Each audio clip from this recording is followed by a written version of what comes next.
Magandang idea ang mag-invest sa stock market kasi pwede mong palaguin ang pera mo kahit wala kang ginagawa. Pwedeng maging doble o triple depende sa gusto mo. Pero ang pag-invest sa stock market ay extremely risky at malaki ang chance na malugi ka kaysa kumita ka. Tapos, nandyan pa yung mga guru sa social media na sasabihin sa'yo na pag di ka nag-invest ngayon, kakainin ng inflation ng pera mo. Well, totoo naman yung sinasabi nila. At mas maigi na yung mag-invest ka kaysa maubos agad yung pera mo sa mga walang kwentang bagay. Pero bago ka mag-invest, ay tapusin at intindihin mo muna ang video na ito. Karamihan ng mga tao ay iniisip nila na pag stock market ay all about numbers. Pero in my opinion, psychological game ito. Kasi karamihan ng mga company ay gusto nila na mag-invest ka at gagawin nila ang lahat para ma-convince ka, kaya karamihan ng tao ay nakabase yung investing decisions nila sa mga headlines na nababasa nila. Tandaan natin na ang rule number 1 ng investing ay kung lahat nag-i-invest sa stock na yun, then it's a bad investment. Explain ko pa. Yung mga professionals na may mga mabibilis na computer at may pera pang-invest, ay bibili sila ng mga shares ng company na tingin nilang undervalue at itutulak nila yung presyo pataas.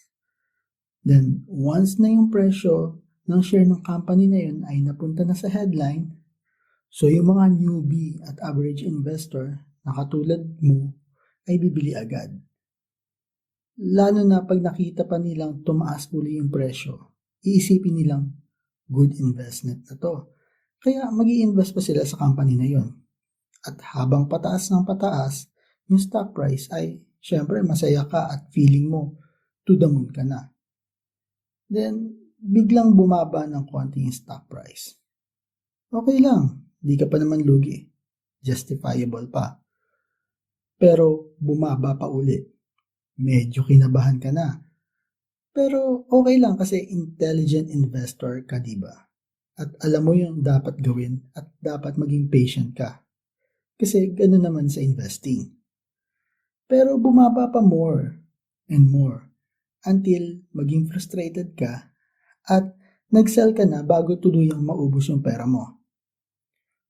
One good example nito ay ang Bitcoin at iba pang company sa PSE na nakikita kong sinusubukang i-hype. Well, what I'm trying to say ay huwag magpadala sa mga headlines at pain ang di mo kilala sa social media. Hard-earned money mo yun, so take full control of it.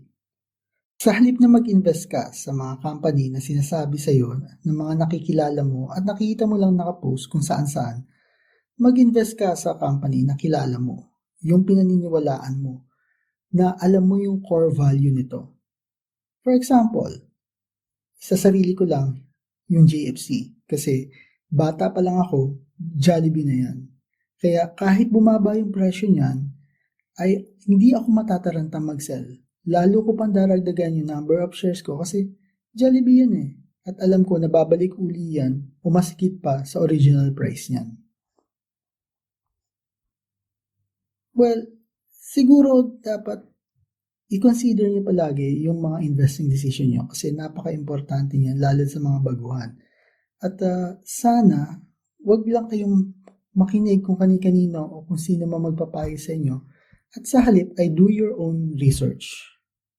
At sana pag-aralan nyo rin kung ano yung mga dapat yung gawin bago kayo mag-invest sa stock market. Again, maraming salamat at sa uulitin sa susunod na video.